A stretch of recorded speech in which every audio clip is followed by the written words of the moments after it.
욥기 18장 읽습니다. 욥기 18장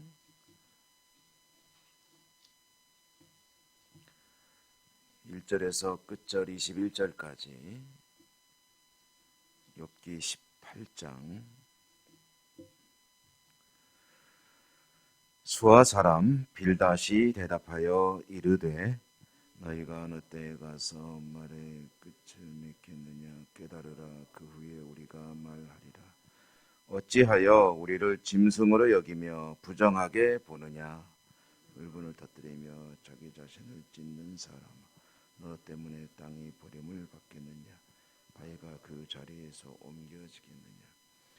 악인의 빛은 꺼지고 그의 불꽃은 빛나지 않을 것이요 그의 장막 안의 빛은 어두워지고 그 위의 등불은 꺼질 것이요 그의 활기찬 걸음이 피곤하여지고 그가 마련한 꾀에 스스로 빠질 것이니 이는 그의 발이 그물에 빠지고 올가미에 걸려들며 그의 발 뒤꿈치는 덫에 치이고 그의 몸은 올무에 얽힐 것이며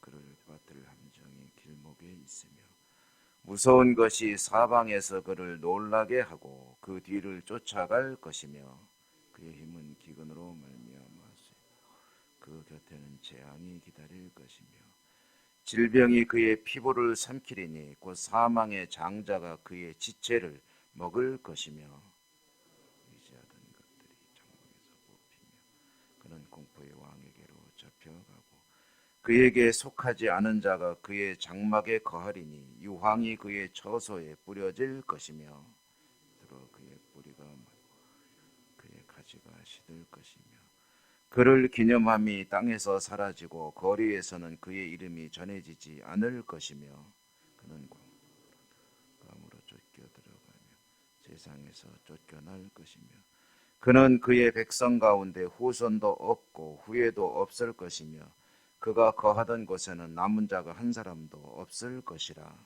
그의 운명에 서쪽에서 오는 자와 동쪽에서 오는 자가 깜짝 놀라리라. 참으로 불의한 자의 집이 이러하고 하나님을 알지 못하는 자의 처소도 이러하니라. 아멘. 오늘도 주님의 은총이 함께 하시기를 기원합니다.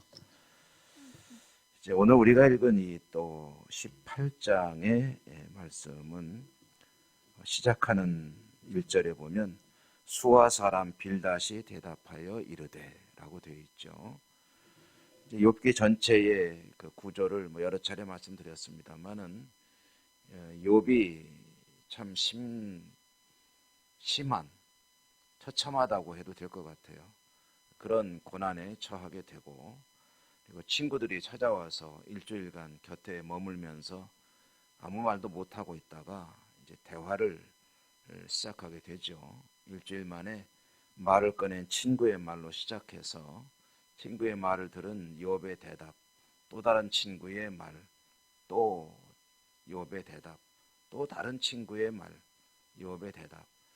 친구들의 의도는 욥을 어떻게든 좀 위로하고 욥이 회복될 수 있도록 돕고 싶은 마음으로 이야기를 꺼냈는데 이제 그 대화가 계속되고 있는 그런 구조로 우리 욥기가 이어지고 있고 우리가 그 이야기들을 읽어나가고 있습니다. 오늘은 이제 두 번째로 말을 꺼냈던 수아 사람 빌닷이라고 하는 친구가 욥에게 하는 이야기입니다. 물론 욥의 말을 듣고 나서 이제 빌닷이 이야기를 꺼낸 건데요. 오늘 그 빌닷의 이야기의 내용의 시작인 2절과 3절에 보면은 너희가 어느 때에 가서 말의 끝을 맺겠느냐라고 하고 있는데 너희가 그 빌닷이 얘기하는 대상이 네가가 아니라 너희가로 되어 있습니다. 이거는 욥에게만 하는 말이 아니라는 거죠. 욥이 포함됐을지 안 됐을지는 잘 모르겠지만 그러나 전체적인 의미로 보면은 욥도 포함하고 있지만 사실은 자기랑 같이 온 두 친구에게 하는 이야기인 것으로 보는 것이 더 맞는 것 같습니다. 그러니까 너희가 어느 때 가서 말을 맺겠느냐, 말의 끝을 맺겠느냐 깨달으라. 그러면서 이렇게 이야기 시작하는 것은 그 두 친구들에게 하는 말인 것으로 보이고요. 그리고 이제 간접적으로는 여백에도 들으라고 하는 말이 되겠습니다. 여기서 이제 이 말의 의미를 새겨보면은 우리들을 이 친구가 짐승 취급하는구나 라고 하는 그런 의미로 뜻을 풀어볼 수가 있겠습니다. 이런 친구에게 우리가 정말 감정을 자제하면서 말을 조심조심해서 할 필요가 있겠느냐 라고 그런 이제 외치는 거죠. 할 말은 해야 되지 않겠느냐. 이 말하자면은 이 친구가 참 우리가 그래도 도움이 되게 말을 해주는데 말귀를 못 알아먹네. 이런 친구한테 사실대로 말해야 되는 거 아니야? 뭐 이런 어조로 이해하면 될 것 같습니다. 그러니까 이제 굉장히 화가 난 거죠. 그리고 요백에도 이어서 하는 말인데 네가 그렇게 억울하다고 하소연한다고 울부짖듯이 말한다고 해서 아닌 게 긴 게 되느냐. 아닌 것이 맞는 것이 된다고 네가 우긴다고 그게 되는 것이냐 라고 이제 욥을 질책하는 그런 어조로 빌닷이 이야기를 이제 꺼낸 것입니다. 너에게 일어나는 이 모든 일들이 네 죄로 인한 것을 어째 그렇게 모르니? 라고 이제 하는 얘기. 뭐 내용상으로는 그동안의 한 얘기랑 뭐 다를 바가 없지만 어조나 또는 그 말하는 전체적인 톤 그리고 분위기는 굉장히 강도가 세지는 것을 알 수가 있습니다. 그러면서 그렇게 말을 꺼내다 보니까 사실 자기들은 말을 조심한다고 하지만 정말 해서는 안 될 말까지 계속 쏟아져 나오는 거죠. 대표적으로는 19절에 보면은 네가 그러니까 애들도 다 죽은 거야 이렇게 말을 하는 겁니다. 네가 죄를 졌기 때문에 애들이 다 목숨을 잃은 것이고 지금 그런데 그래도 그것도 깨닫지 못하고 있지 않느냐. 이 답답한 친구야. 뭐 이런 어조로 이야기를 하는 거죠. 빌닷의 결론은 무슨 얘기냐면 이 모든 일이 다 네 죄 때문에 그런데 그래서 우리가 네 죄를 깨닫고 하나님께 회개하라고 이야기하는데 어찌 그렇게 못 알아듣냐. 아 정말 답답하네 라고 이제 말을 하고 있는 건데요. 이 친구들의 의도가 욥을 책망하려는 것은 물론 절대 아니었죠. 일주일 동안을 처음에 와서 욥의 몰골이라고 해도 될 것 같아요. 욥의 몰골을 보고 일주일 동안을 입도 뻥끗도 하지 못하고 옆에서 한숨 푹푹 쉬며 눈물 지으며 세 친구가 7주야를 같이 있었다. 이제 욥기 초반에 나오는 이야기죠. 그만큼 가슴이 아프고 속상하고 그리고 비통해하던 친구들. 그런데 어쨌든 이 상황을 벗어나고 다시 하나님의 은혜 가운데 살려면 그럼 어떻게 되겠느냐 하고 자기들 진심이 담긴 이야기를 이제 꺼내고 있는 거죠. 그리고 진심을 이야기하는데 못 알아들으니까 점점 감정이 격해지면서 덧대지면서 어조가 세지고 있는 것을 알 수가 있습니다. 사실 이 말씀을 보면서 그런 것을 생각해 보게 됩니다.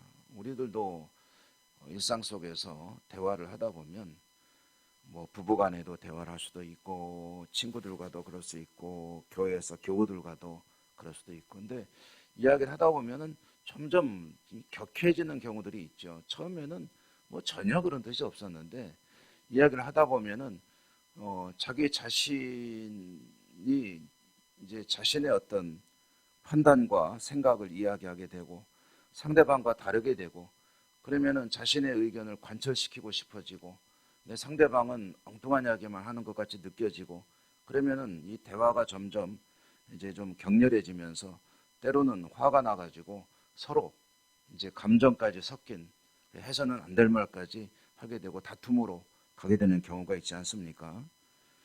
대화는 그래서 때로는 뭐 한두 마디 하다가 아닌 것 같다 싶으면은 절제하는 것이 더 나은 경우가 훨씬 더 많은 것 같습니다. 말을 하다가 야 이것이 상황이 좋지 않겠다 싶으면은 거기서 스톱해야지 괜히 하고 싶은 말 다 하겠다고 오늘 빌닷이 그런 얘기군요. 이 참 하고 싶은 말 내가 참아가면서 안 했더니 이 친구가 이게 참 말이 안 통하네 하면서 그러면 내가 할 말 다 해볼까 하면서 덤벼드는 거거든요. 이것은 참으로 빌닷의 입장에 빌닷이라는 사람을 놓고 보면은 심한 자기 오류에 빠져 있다는 것도 우리가 알 수가 있습니다. 빌닷의 이런 자세를 표현하는 적절한 말이 뭘까 하고 생각해 보니까 떠오르는 것이 자기의라는 말이 될 것 같습니다. 자기의. 보통 우리가 많이 쓰는 말이죠. 욥을 자신의 기준으로 판단을 하고 그리고 자기 논리를 그에게 적용을 시키며 자신은 의롭고 상대방은 잘못됐다는 생각으로 계속 밀어붙이고 있는 상태인 것이죠. 빌닷은 틀림없이 이 욥의 상황을 어쩌면 뭐 제대로 판단했을 수도 있습니다. 그러나 욥이 수긍하지 않고 있는데 결국 자기 기준을 가지고 욥을 말하자면은 압박하고 있는 그런 상황입니다.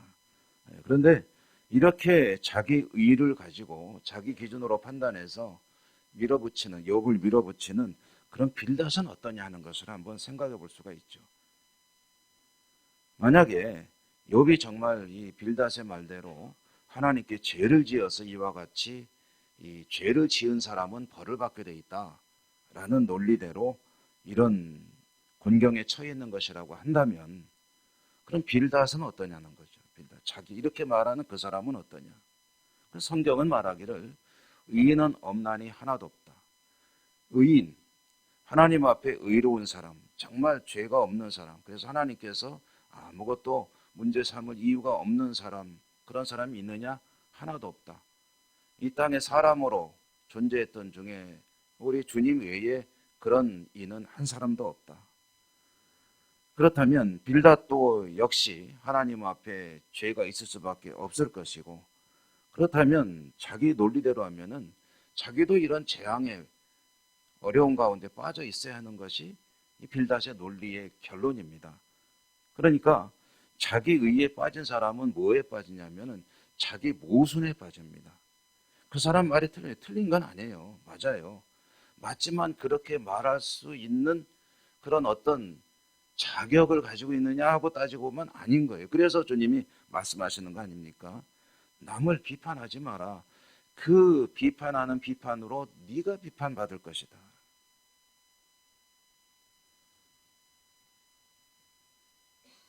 여러분 사실 굉장히 무서운 겁니다. 자기 의에 빠지면은요. 자신이 자꾸 의로워지기 시작하면 남들이 틀려 보이고 못마땅해 보이고 그리고 모든 것이 자꾸 판단되기 시작합니다. 저 사람은 왜 저러지? 저 사람은 왜 저러지? 내 생각엔 이게 맞는데 왜 저러지? 하고 자꾸 판단이 되고 모든 것이 못마땅해지고 그리고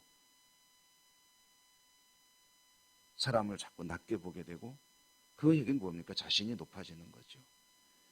이것은 굉장히 위험한 그런 현상이고요. 성도로 살아가면서 가장 조심해야 될 일 중에 하나가 바로 이 자기 의에 빠지는 일입니다. 그럼 어떻게 할 수 있느냐? 스스로 자신을 점검해 볼 수밖에 없습니다. 자꾸 누군가가 못마땅하게 느껴진다.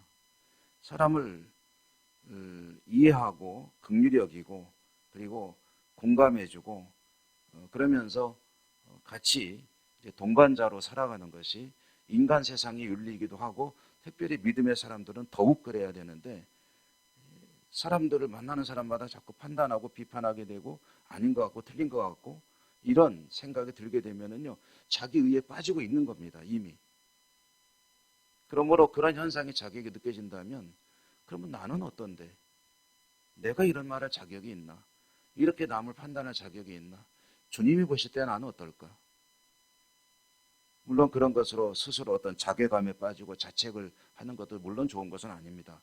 그러나 남을 판단하는 그런 습성을 가지는 것은 자신에게 굉장히 안 좋은 일이 벌어지고 있다라는 것을 깨달아야 된다는 것이죠.